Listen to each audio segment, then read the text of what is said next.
નમસ્કાર મિત્રો. ગયા લેક્ચરમાં આપણે ચર્ચા કરી હતી ભાગીદારીનો અર્થ અને લક્ષણો. આજના લેક્ચરમાં મિત્રો આપણે ચર્ચા કરવા જઈ રહ્યા છીએ ભાગીદારી ના ફાયદા વિશે. તો ફરી એકવાર ભાગીદારી શું છે જાણી લઈએ, પછી એના ફાયદાની ચર્ચા કરીએ. ભાગીદારી એ એક એવી ધંધાકીય વ્યવસ્થા છે કે જેમાં ધંધાની માલિકી એક કરતાં વધુ વ્યક્તિઓના હાથમાં હોય છે. તેવી જ રીતે સંચાલન પણ બધા અથવા બધાવધી કોઈ એક અથવા એક કરતાં વધુ ભાગીદાર કરતા હોય છે. આ રીતે ચલાવાતા ધંધાના પરિણામો બધા ભોગવતા હોય છે.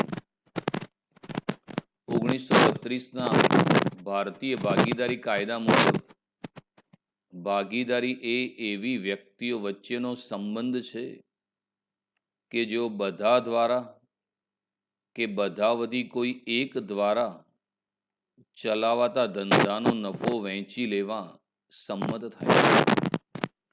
તો મિત્રો, ભારતમાં ભાગીદારીનો કાયદો 1932માં આવ્યો. આ કાયદા મુજબ ભાગીદારી એ એવી વ્યક્તિઓ વચ્ચેનો સંબંધ છે કે જેઓ બધા દ્વારા અથવા બધાવધી કોઈ એક દ્વારા ચલાવાતા ધંધાનો નફો વહેંચવા સંમત થાય છે. વૈયક્તિક માલિકીમાં એક વ્યક્તિ દ્વારા ધંધો ચલાવવામાં આવે છે, જ્યારે ભાગીદારીની અંદર જે ભાગીદારો છે બધા ભેગા મળીને ધંધો કરતા હોય છે. બધા વ્યક્તિ ભેગા મળીને ધંધો ચલાવી શકે અથવા બધાવધી કોઈ એક દ્વારા પણ ધંધાનું સંચાલન કરવામાં આવે છે. તો ચલો મિત્રો, હવે ચર્ચા કરીએ ભાગીદારીના ફાયદા. કેમ કે આપણે લક્ષણોની ચર્ચા અગાઉના લેક્ચરમાં કરી ચૂક્યા છીએ મિત્રો. આજના લેક્ચરની અંદર મિત્રો આપણે ભાગીદારીના શું ફાયદા છે એની ચર્ચા કરીશું. સરળ અને ઓછી ખર્ચાળ સ્થાપના વિધિ. ભાગીદારી પેઢીની સ્થાપના વિધિ સરળ અને ઓછી ખર્ચાળ છે. સ્થાપના વિધિ માટે કોઈ ખાસ કાયદાની વિધિમાંથી પસાર થવું પડતું નથી. કાયદા અનુસાર ભાગીદારી પેઢીની નોંધણી કરાવવી ફરજિયાત નથી, પરંતુ હિતાવહ છે. તો મિત્રો, ભાગીદારીનો ભારતમાં કાયદો 1932માં આવ્યો. ભાગીદારી એ એવી વ્યક્તિઓ વચ્ચેનો સંબંધ છે કે જેઓ બધા દ્વારા કે બધાવધી કોઈ એક દ્વારા ચલાવાતા ધંધાનો નફો વહેંચવા સંમત થાય છે. ભાગીદારી પેઢીમાં ઓછામાં ઓછા મિત્રો 2 ભાગીદાર રાખી શકાય, અને 2014ના સુધારા મુજબ હવે વધુમાં વધુ 50 ભાગીદારો તમે રાખી શકો છો. ભાગીદારી પેઢીનો ફાયદો એ છે કે એની સ્થાપના વિધિ સરળ છે અને ઓછી ખર્ચાળ છે. સૌથી અઘરામાં અઘરી કોઈ સ્થાપના વિધિ હોય તો કંપનીની છે, કારણ કે એના માટે તમારે જરૂરી દસ્તાવેજો અને પ્રમાણપત્રો બનાવવા પડે. આવેદનપત્ર, નિયમનપત્ર રજિસ્ટ્રાર પાસે જઈને મંજૂર કરાવવા પડે. જ્યારે ભાગીદારી પેઢીનો ફાયદો એ છે કે એની સ્થાપના કરવા માટે કોઈ લાંબી કે ખર્ચાળ વિધિમાંથી પસાર થવું પડતું નથી, અને ભાગીદારો વચ્ચે કરાર કરવો પણ ફરજિયાત નથી. તમે કરાર મૌખિક કે લેખિત રાખી શકો છો, પણ તમે લેખિત રાખો એ હિતાવહ છે. કારણ કે ક્યારેક ભાગીદારો વચ્ચે ઝઘડા પડ્યા તો લેખિત કરારનામાના આધારે મતભેદ દૂર કરી શકાય છે. ત્યારબાદ બીજું છે કાર્યક્ષમ સંચાલન. વૈયક્તિક માલિકી કરતાં ભાગીદારી પેઢીમાં એક કરતાં વધુ વ્યક્તિઓ હોવાથી તેમના વિશિષ્ટ જ્ઞાનનો, બુદ્ધિનો, આવડતનો અને અનુભવનો લાભ પેઢીને મળે છે. ધંધાનું સંચાલન ભાગીદારના હાથમાં જ હોવાથી તેઓ સંચાલનમાં વ્યક્તિગત રસ અને કાળજી લે છે. ભાગીદારોની કર્મચારીઓ પ્રત્યક્ષ નિયંત્રણ હોવાથી પેઢીનું કાર્યક્ષમ સંચાલન થાય છે. તો વૈયક્તિક માલિકીની અંદર એક જ વ્યક્તિ ધંધો ચલાવે છે. હવે એક વ્યક્તિ જોડે તમામ પ્રકારની વિશિષ્ટ આવડત ન હોઈ શકે. જ્યારે તમે ભાગીદારી પેઢીમાં જુદી જુદા જ્ઞાન આવડત ધરાવતી વ્યક્તિને જો ભાગીદાર બનાવો તો દરેકના જ્ઞાન અને બુદ્ધિનો લાભ મળે. એકાદ કોમર્સવાળો લઈએ તો એકાઉન્ટિંગનું સરસ રહે. એક MBA થયેલો ભાગીદાર રાખીએ તો માર્કેટિંગ સરસ કરે, મેનેજમેન્ટ સારું કરે. એકાદ કોમ્પ્યુટર નિષ્ણાંતના ભાગીદાર બનાવીએ, એકાદ સાયન્સવાળાને બનાવીએ, એકાદ એન્જિનિયરને બનાવીએ તો દરેક વ્યક્તિની વિશિષ્ટ આવડતનો તમને લાભ મળી શકે. બીજું કે ધંધાનું સંચાલન ભાગીદારોના હાથમાં રહેશે, જેથી દરેક ભાગીદાર વ્યક્તિગત રસ અને ધંધામાં કાળજી લેશે, જેથી ધંધાનું સંચાલન કાર્યક્ષમ થશે. ત્યારબાદ ત્રીજું છે શાખ પાત્રતામાં વધારો. પ્રત્યેક ભાગીદારની જવાબદારી અમર્યાદિત હોવાથી વેપારીઓ પેઢીઓને ઉધાર માલ વેચતા કે નાણાંનું ધિરાણ કરતા અચકાતા નથી. લેણદારો તેમનું લેણું ગમે તે ભાગીદાર પાસેથી તેમજ ખાનગી મિલકતોમાંથી પણ વસૂલ કરી શકે છે. આથી વૈયક્તિક માલિકીની સરખામણીમાં ભાગીદારીના ધંધા માટે શાખ પ્રાપ્તિની શક્યતા વધુ છે. બીજું, વૈયક્તિક માલિકીની સરખામણીમાં ભાગીદારી પેઢી છે એમાં વધુ ભાગીદારો છે, વધુ મૂડીરોકાણ કરી શકે છે. પ્લસ જેટલા ભાગીદાર વધુ હશે એટલા સામેના વેપારીઓ ઉધાર માલ આપતા અટકાશે નહીં કે ભાઈ ઘણા બધા ભાગીદાર છે ને લેણદાર વિચારશે કે પૈસાની જરૂર પડશે તો આપણે ગમે તે ભાગીદાર પાસેથી પણ નાણાં વસૂલ કરી શકીશું.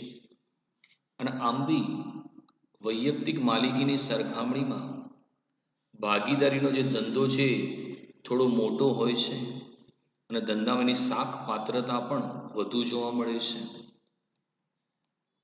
ત્યારબાદ છે વધુ મૂડી. ભાગીદારી પેઢીમાં બે કે તેથી વધુ ભાગીદારો હોવાથી મૂડી વધુ મેળવી શકાય છે. ભવિષ્યમાં ધંધો વિકસે ત્યારે વધુ મૂડીની જરૂર પડે તો નવા ભાગીદારને પ્રવેશ આપી જરૂરી મૂડી મેળવી શકાય છે.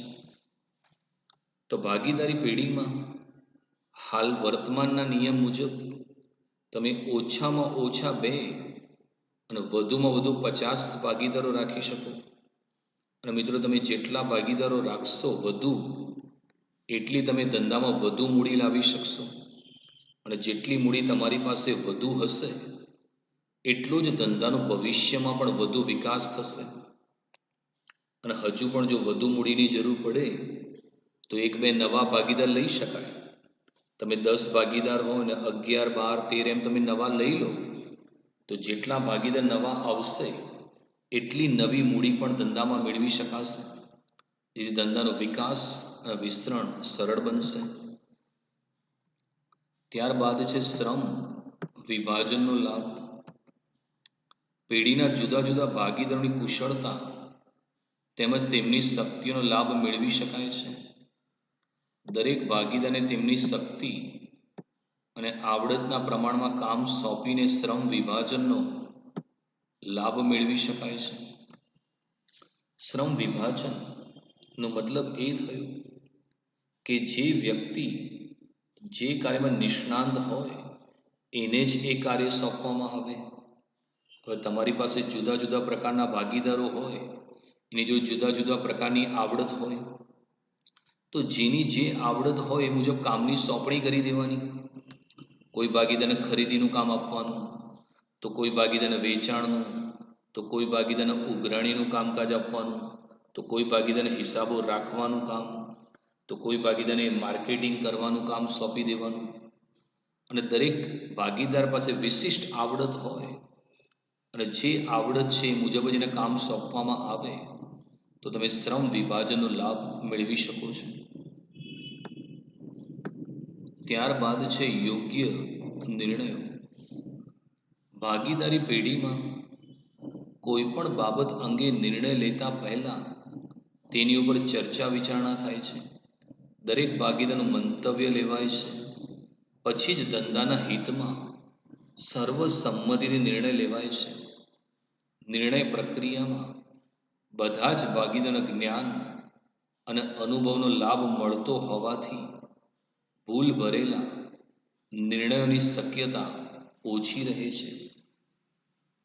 તો ભાગીદારી પેઢીની ખાસિયત એ છે કે અહીંયા કોઈ પણ બાબત અંગે જ્યારે નિર્ણય લેવાનો હોય તો બધા ભાગીદારો ભેગા થશે, ચર્ચા વિચારણા કરશે અને દરેક ભાગીદારનું મંતવ્યને ધ્યાનમાં લેવામાં આવશે અને બહુમતીથી સર્વસંમતિથી નિર્ણય લેવામાં આવશે.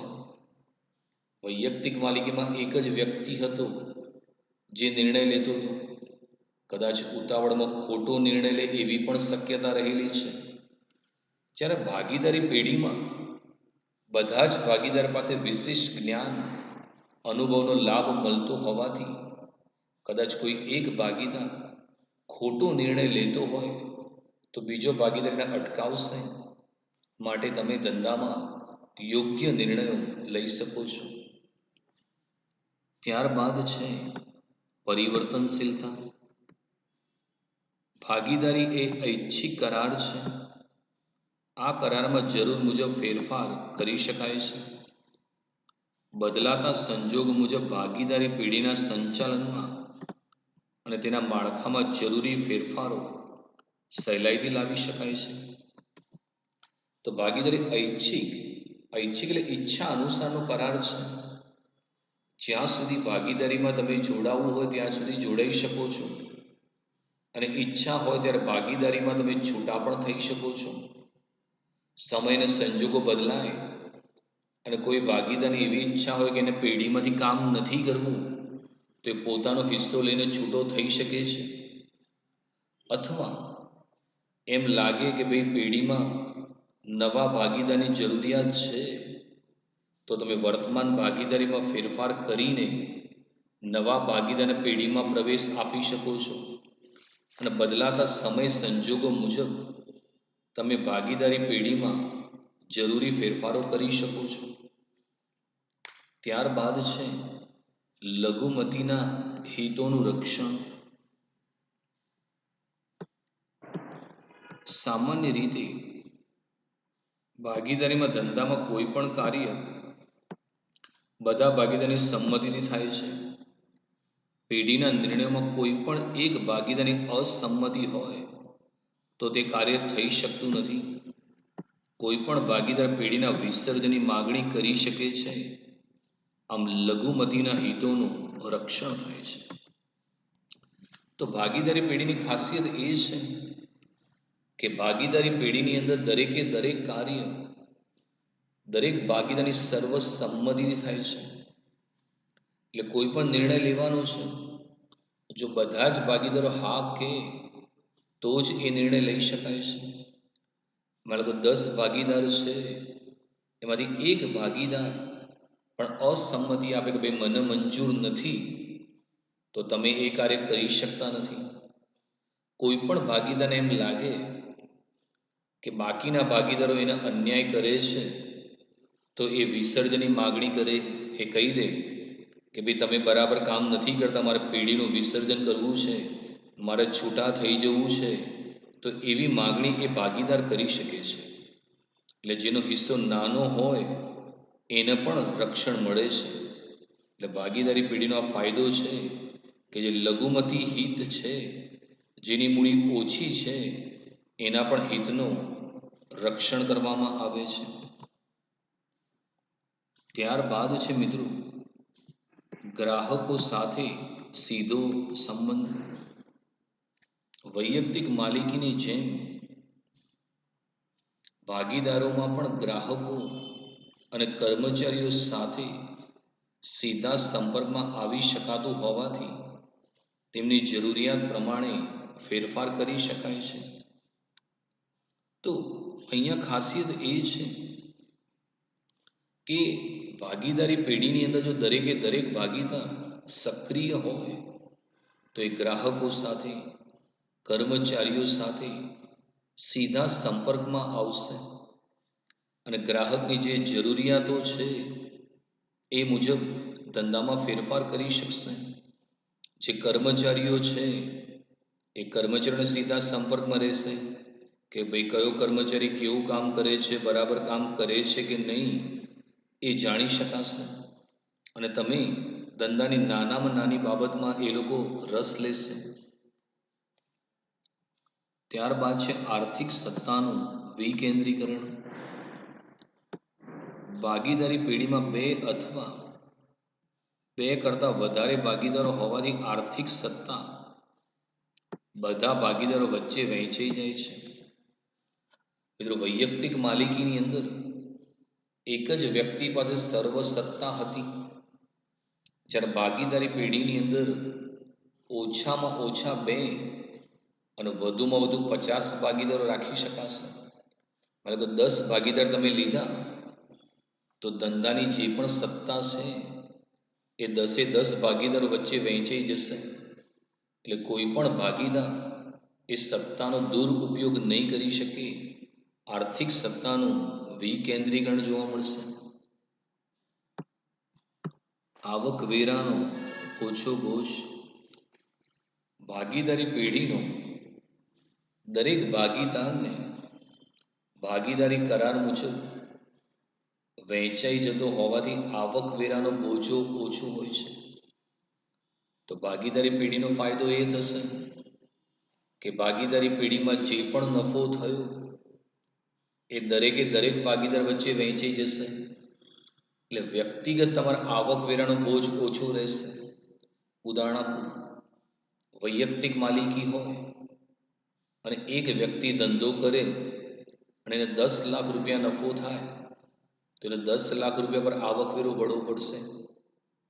પણ માની લો કે ભાગીદારી પેઢીમાં 10 લાખ નફો થાય અને 10 ભાગીદાર હોય તો 10 લાખ ભાગ્યા 10, દરેકના ભાગે 1 લાખ રૂપિયા જ નફો આવશે.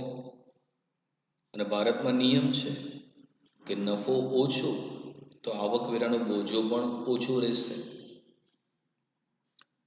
હવે એની મર્યાદા લઈએ છીએ, લિમિટેશનની ચર્ચા કરશું. તો પહેલું છે મર્યાદિત મૂડી. આધુનિક ઉદ્યોગ ધંધાઓના વિકાસ અને વિશાળ કદને ધ્યાનમાં લેતા ભાગીદારો દ્વારા મૂડી એકઠી કરવાની શક્તિ મર્યાદિત છે. ભાગીદારી પેઢી દ્વારા મોટા પાયા પરનો ધંધાનો અવકાશ ઓછો રહે છે અને સંશોધન જેવા કાર્યો પણ મર્યાદિત મૂડી હોવાથી હાથ ધરી શકાતા નથી. તો કેટલીક મર્યાદાઓ પણ છે મિત્રો. તો પહેલું છે મર્યાદિત મૂડી. આજના જે સમય છે મિત્રો, એની અંદર વિશાળ પાયા પર મૂડીની જરૂરિયાત રહેલી છે. એને કારણે મોટી મોટી કંપની સ્વરૂપો અસ્તિત્વમાં આવેલી છે. બીજું, ભાગીદારી પેઢીમાં તો શું થશે કે જેટલા ભાગીદાર હશે એટલી જ તમને મૂડી મળી શકવાની છે. અને કે બધી પેઢીમાં ભાગીદારો ધનિક હોતા નથી. એટલે જો તમારી પાસે ઓછા ભાગીદાર રહેશે તો ઓછી મૂડી મળશે. જેમ કે 4 ભાગીદાર હશે તો 4 જ ભાગીદારી મૂડી આવશે. જેથી રિલાયન્સ, ટાટા જેવી મોટી મોટી કંપનીઓ જે મોટા પાયા પર વેપાર કરે છે એવા કરી શકાતા નથી. આજના સમયની અંદર તમે જો મોટી મોટી કંપનીઓ મોટા પાયા પર ઉત્પાદન કરીને સમગ્ર વિશ્વમાં પોતાનો માલનું વેચાણ કરતી જોવા મળી છે. જ્યારે અહીંયા ભાગીદારી પેઢીની મૂડી મર્યાદિત રહે છે. એટલે ભવિષ્યમાં તમારે કંપની સ્વરૂપ પસંદ કરવું પડશે. ત્યારબાદ છે અમર્યાદિત જવાબદારી. ભાગીદારી પેઢીમાં દરેક ભાગીદારની જવાબદારી અમર્યાદિત હોય છે. કોઈ એક ભાગીદારે પેઢી વચ્ચે કરેલા કાર્ય માટે બધા જ ભાગીદારો જવાબદાર બને છે. પેઢીનું દેવું ચૂકવવા માટે પેઢીની મિલકતો પૂરતી ન હોય તેવા સંજોગોમાં ભાગીદારોએ પોતાની અંગત મિલકતો વેચીને પણ પેઢીના દેવા ભરપાઈ કરવા પડે છે. તો મિત્રો, ભાગીદારી પેઢીની મર્યાદા એ છે કે ભાગીદારી પેઢીમાં તમે જોડાયા તો દરેકે દરેક ભાગીદારની જવાબદારી અમર્યાદિત છે. જવાબદારી અમર્યાદિત છે એનો મતલબ એ થયો કે જો પેઢીની મિલકત કરતાં દેવું વધી ગયું તો દરેક ભાગીદારે પોતાની અંગત મિલકત વેચીને પણ ધંધાનું દેવું ભરપાઈ કરવું પડશે. એટલે ઘણી વખત એવું બને કે જો ધંધો સતત ખોટમાં ચાલે કે દેવામાં ડૂબી જાય તો ધંધો તો વેચાઈ જશે, સાથે સાથે ભાગીદારોએ અંગત મિલકત વેચીને પણ દેવું ભરપાઈ કરવું પડશે. ત્યારબાદ છે વિસંવાદની શક્યતા. ભાગીદારીમાં મતભેદ અને વિસંવાદની શક્યતા રહેલી છે. ભાગીદારીમાં જ્યાં સુધી સમ અને સહકાર હોય ત્યાં સુધી સંચાલન વ્યવસ્થિત રીતે થાય છે. ભાગીદારોમાં જ્યારે વિખવાદ અને કુસંપ થાય ત્યારે વિસંવાદિતાની શક્યતાઓ રહેલી છે. તો ભાગીદારીની અંદર પ્રોબ્લેમ એ છે કે શરૂઆતમાં બધા ભાગીદારો જોડે હોય, સમ અને સહકાર હોય ત્યાં સુધી ભાગીદાર બહુ સરસ રીતે ચાલે. પણ જે દિવસે ભાગીદારો વચ્ચે અંદર ઝઘડા પેસ્યા અને એમની વચ્ચે મતભેદ પેદા થયા તો પછી એ ભાગીદારી લાંબો સમય ટકતી નથી. કારણ કે ઘણી વખત બે સગા ભાઈઓ હોય એ પણ ઝઘડીને અલગ થઈ જતા હોય છે.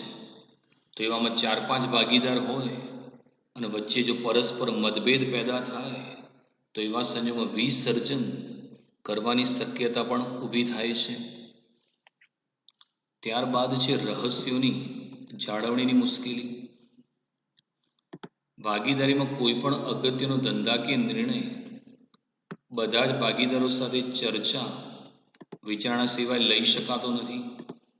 ભાગીદારો સાથેની ચર્ચા વિચારણાને લીધે ધંધાના રહસ્યોની અસરકારક જાળવણી શક્ય નથી. તો ભાગીદારીની અંદર પ્રોબ્લેમ એ છે કે વૈયક્તિક માલિકીની અંદર બધા જ નિર્ણય ધંધાનો માલિક લેતો હતો. એટલે ધંધાના જે અંગત રહસ્યો છે એ જાળવી શકાય. કારણ કે ખરીદી, વેચાણ, ઉઘરાણી બધું એ જ કરતો હતો. જ્યારે ભાગીદારીનો પ્રોબ્લેમ એ છે કે ભાગીદારીમાં કોઈ પણ અગત્યનો નિર્ણય લેવાનો હોય તો બધા ભાગીદારો જે ચર્ચા વિચારણા કરવી પડે, ત્યારબાદ નિર્ણય લેવાય. એટલે ધંધાના જે ગુપ્ત રહસ્યો છે, ખરીદીને લગતા, ઉત્પાદનને લગતા, વેચાણને લગતા, નફાને લગતા, એ રહસ્યો જાળવવામાં ખૂબ જ મુશ્કેલી ઊભી થાય છે. ત્યારબાદ છે હિસ્સાની ફેરબદલીની મુશ્કેલી. ભાગીદારી પેઢીમાં ભાગીદાર પોતાનો હિસ્સો બીજી વ્યક્તિને સરળતાથી ફેરબદલ કરી શકતો નથી. ફેરબદલી કરવી હોય તો સર્વસંમતિ જરૂરી છે. તો ભાગીદારી મર્યાદા એ છે કે એક વખત તમે ભાગીદારીમાં જોડાયા અને તમારે છૂટા થવું છે તો તમે તમારો હિસ્સો સરળતાથી બીજાને વેચી શકતા નથી. મતલબ A, B, C અને D 4 ભાગીદાર છે. હવે એ ભાગીદારને છૂટા થવું છે તો એ પોતાનો હિસ્સો X ને કે Y ને વેચી શકતો નથી. જો એને છૂટા થવું હોય તો એને B, C અને D ની સર્વસંમતિ લેવી પડે અને B, C અને D એને સર્વસંમતિ આપે તો જ એ પોતાનો હિસ્સો અન્યને વેચી શકે છે. તો આ એક મોટી મુશ્કેલી છે. નિર્ણયો લેવામાં વિલંબ. કાયદેસર રીતે દરેક ભાગીદાર પેઢીના સંચાલનમાં ભાગ લઈ શકે છે. ભાગીદારોમાં અંદર કુસંપ અને વિખવાદોના કારણે નિર્ણયો લેવામાં વિલંબ થાય છે, જેથી સંચાલન કથળે છે. આંતરિક વૈમનસ્યને કારણે ઘણી ભાગીદારી પેઢીઓ અકાળે વિસર્જન પામે છે. તો બીજું છે મિત્રો, નિર્ણય લેવામાં વિલંબ. વૈયક્તિક માલિકીમાં તમે ઝડપી નિર્ણય લઈ શકતા હતા, કારણ કે એક જ વ્યક્તિ છે, એને જ નિર્ણય લેવાનો છે. જ્યારે ભાગીદારીની અંદર શું થશે? કોઈ પણ નિર્ણય એક ભાગીદાર લઈ શકશે નહીં. નિર્ણય માટે બધા ભાગીદારો વચ્ચે ચર્ચા વિચારણા થશે. એટલે મિત્રો, ઘણો બધો સમય તો ચર્ચામાં નીકળી જશે. અને ઘણી વખત જો અંદર મતભેદ હોય, વિખવાદ હોય, તો એક ભાગીદાર નિર્ણય લે તો બીજો એનો વિરોધ કરે, બીજો ભાગીદાર નિર્ણય લે તો ત્રીજો એનો વિરોધ કરે. તો અંદર ઝઘડા અને મતભેદ જે દિવસે પેસી ગયા અંદર, તો સરળતાથી નિર્ણયો લઈ શકાતા નથી. અને ઘણી વખત આંતરિક મતભેદો અને ઝઘડા એટલા બધા વધી જાય કે ભાઈ ભાગીદારો કે આપણે છૂટા થઈ જઈએ, આપણે પેઢીમાં કામ નથી કરવું. હિંમતનગરમાં ઘણી બધી સિરામિકો હતી, આજે મોટાભાગની સિરામિકો બંધ થઈ ગઈ. કેમ? શરૂઆતમાં ભાગીદારો શાંતિથી અને સહકારથી કામ કરતા હતા, પણ ધીમે ધીમે અંદર ઝઘડા અને મતભેદ પેદા થઈ ગયા. અને બધા ભાગીદારે નક્કી કર્યું કે હવે આપણે જોડે કામ નથી કરવું, છૂટા થઈ જવું છે. તો એને કારણે ભાગીદારી પેઢી બંધ થઈ જાય, એનું વિસર્જન થવાની પણ શક્યતા છે. અને હવે છેલ્લું લઈએ છીએ ટૂંકું આયુષ્ય. કોઈ પણ ભાગીદારની નાદારી, માનસિક અસ્થિરતા કે મૃત્યુના કારણે કાયદેસર રીતે ભાગીદારીનો અંત આવે છે. તો મિત્રો, કંપની અને સહકારી મંડળીનું આયુષ્ય લાંબુ હોય, જ્યારે ભાગીદારનું આયુષ્ય ટૂંકું હોય. કેમ ભાગીદારનું આયુષ્ય ટૂંકું હોય? કારણ કે 1932ના કાયદામાં એવું લખ્યું છે કે ભાગીદારી પેઢીનો કોઈ પણ ભાગીદાર મૃત્યુ પામે, નાદાર થાય, અસ્થિર મગજનો થાય, તો એ દિવસે પેઢીનું વિસર્જન કરવું પડે. હવે માણસ એટલે મરવાનું તો છે જ. 5 ભાગીદારમાંથી એક ભાગીદાર મૃત્યુ પામે તો એ દિવસે ભાગીદારનો અંત આવી ગયો. કોઈ ભાગીદાર નાદાર થઈ ગયો તો ભાગીદારનો અંત આવી જાય. કોઈ માનસિક અસ્થિર થઈ જાય, અથવા કોઈ ભાગીદારનું દેવું વધી જાય, તો એવા સંજોગોમાં ભાગીદારનો અંત લાવવો જરૂરી છે. મંડળી અને કંપનીમાં કેવું હોય કે કોઈ પણ સભ્ય મૃત્યુ પામે તો બી મંડળી ચાલુ જ રહે. સાબર ડેરીની સ્થાપના કરનાર મૃત્યુ પામે છતાં સાબર ડેરી તો ચાલુ જ છે ને. રિલાયન્સ ટાટાની જેને સ્થાપના કરી, એ લોકો મૃત્યુ પામ્યા છતાં Reliance company, Tata company, Vodafone company, Apple company આજે પણ ચાલુ છે. જ્યારે ભાગીદારનું આયુષ્ય ટૂંકું હોય, કોઈ પણ ભાગીદાર મૃત્યુ પામે, નાદાર થાય કે અસ્થિર મગજનો થાય, તો એ દિવસે ભાગીદારનો અંત આવે છે. એટલે કંપની અને સહકારી મંડળીની સરખામણીમાં ભાગીદારી પેઢીનું આયુષ્ય ટૂંકું હોય છે.